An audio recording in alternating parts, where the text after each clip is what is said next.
긴급 속보. 35조 원치 계약, 뜻밖의 석유 부국 한국과 동맹 체결. KF-21 전투기 120대 수출. 인도네시아 뒤집혔다. 부러워 미치는 중국.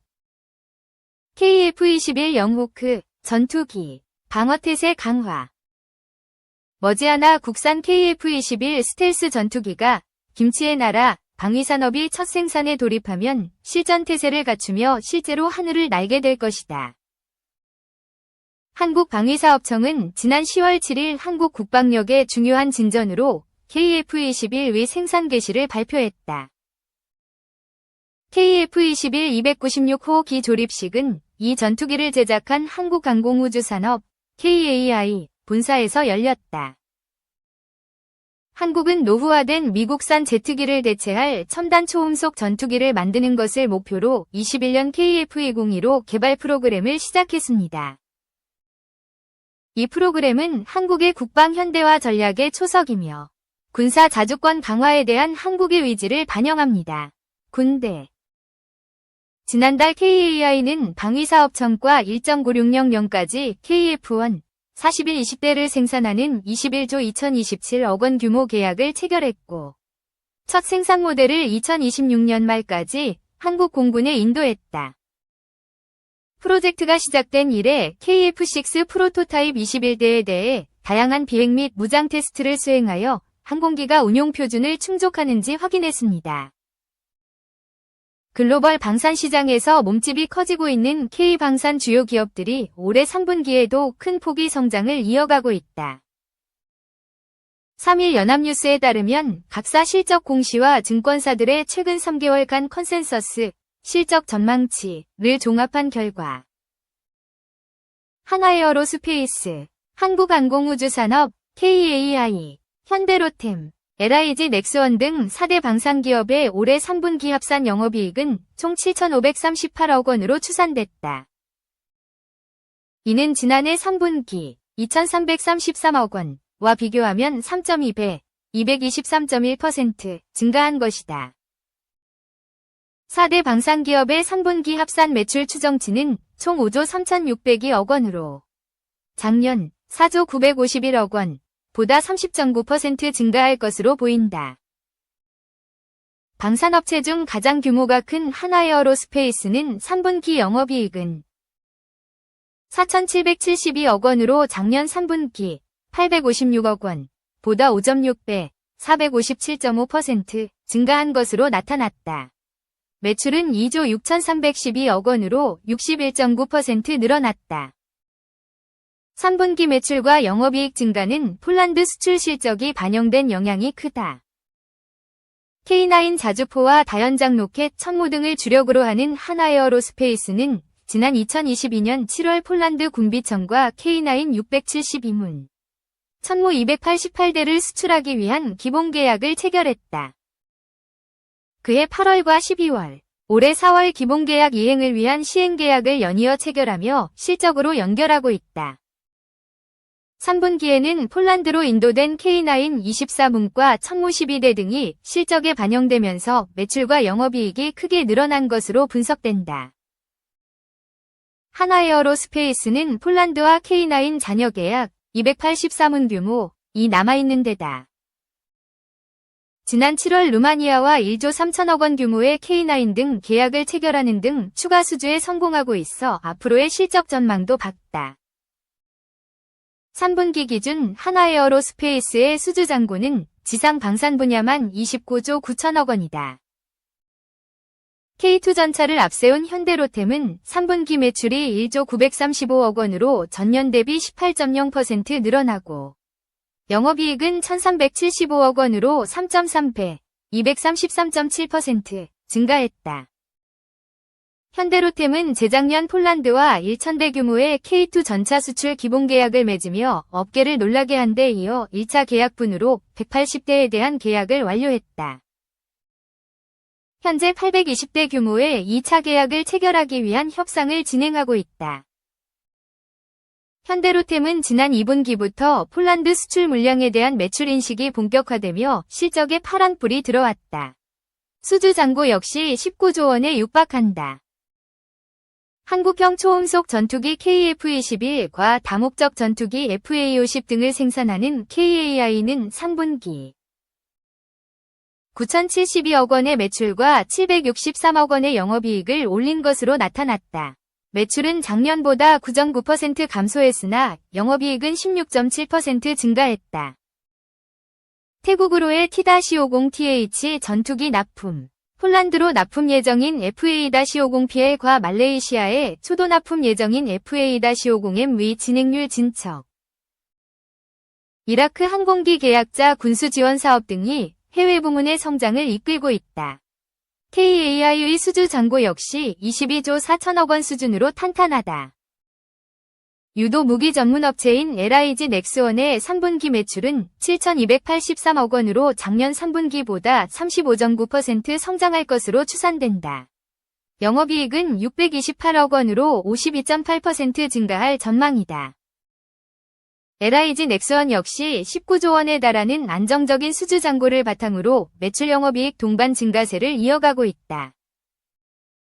지난 9월에는 이라크와 3조 7천억 원 규모의 중거리 지대공 유도무기 체계 천공 수출 계약을 맺으며 글로벌 시장에서 외연 확장에 나섰다. 이 보수 언론인도 우려한 윤석열 정부의 위험한 도박. 10월 한 달 동안 이어진 올해 국정감사가 마무리됐다. 국정감사가 시작될 때만 해도 김건희 국감이란 말이 나왔지만 마무리는 국가정보원, 국정원, 발 북한 파병 이슈가 차지했다. 국정원은 북한의 러시아 파병과 관련한 민감한 정보를 주도적으로 공개하며 여론을 조성했다. 최근 일각에서 탄핵까지 회자되는 윤석열 정권의 입장에서 어쩌면 마지막 동아줄이라 생각했는지 모른다. 하지만 이는 대한민국 국민의 목숨을 담보로 한 위험한 도박이며 윤석열 정부의 몰락을 앞당기는 자충수가 될 가능성이 높아 보인다. 왜일까? 국정원은 지난 10월 18일 북한이 10월 8일부터 러시아 우크라이나 전쟁에 특수부대 1,500여 명을 파병했다고 밝혔다. 국정원은 북한군의 동향을 밀착 감시하던 중 북한이 지난 8일부터 13일까지 러시아 해군 수송함을 통해 북한 특수부대를 러시아 지역으로 수송하는 것을 포착. 북한군의 참전 개시를 확인했다고 밝혔다. 국정원.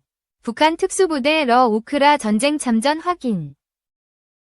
국정원은 또한 러시아에 파병된 북한 군인들은 극동지역 블라디보스토크, 우스리스크, 하바롭스크, 블라고베셴스크 등에 분산돼 현재 러시아 군부대에 주둔 중이며 적응 훈련을 마치는 대로 전선에 투입될 것이라고 밝혔다. 관련하여 정부는 국정원 홍장원 1차장을 단장으로 정보대표단을 벨기에에 파견해 나토와 EU에서 북한군의 러시아 파병 동향에 대한 브리핑 및 관계자 면담을 실시한 것으로 알려졌다. 지난 10월 28일 사브리나 싱그 미국 국방부 부대변인은 브리핑을 통해 약 1만 명이 북한군이 훈련을 위해 러시아 동부에 배치된 것으로 추정되며 이들 중 일부는 이미 우크라이나에 가까이 이동했다고 밝혔다. 북한이 파병한 군대의 성격과 규모에 대한 여러 논란이 남아있음에도 불구하고 북한이 우크라이나 전쟁에 군대를 파견한 것은 사실로 굳어지고 있다. 문제는 북한의 파병이 한반도에 어떤 영향을 미칠 것이며 우리 정부가 어떻게 대응해야 하느냐이다. 우리 정부는 북한의 러시아 파병에 과도하게 흥분하고 있다. 하지만 냉정하게 돌아봐야 한다. 한반도 정전체제에서 우리가 북한의 군사 동향에 대응하는 것은 당연하다. 하지만 러시아를 적으로 만드는 것은 완전히 다른 차원의 문제이다. 윤석열 대통령은 지난 10월 29일 젤렌스키 우크라이나 대통령과 통화하고 우리 정부가 우리의 안보를 위협하는 북러의 군사적 야합을 좌시하지 않을 것이라며 앞으로의 전장 상황을 면밀히 관찰하면서 실효적인 단계적 대응 조치를 취해 나갈 것이라고 밝혔다.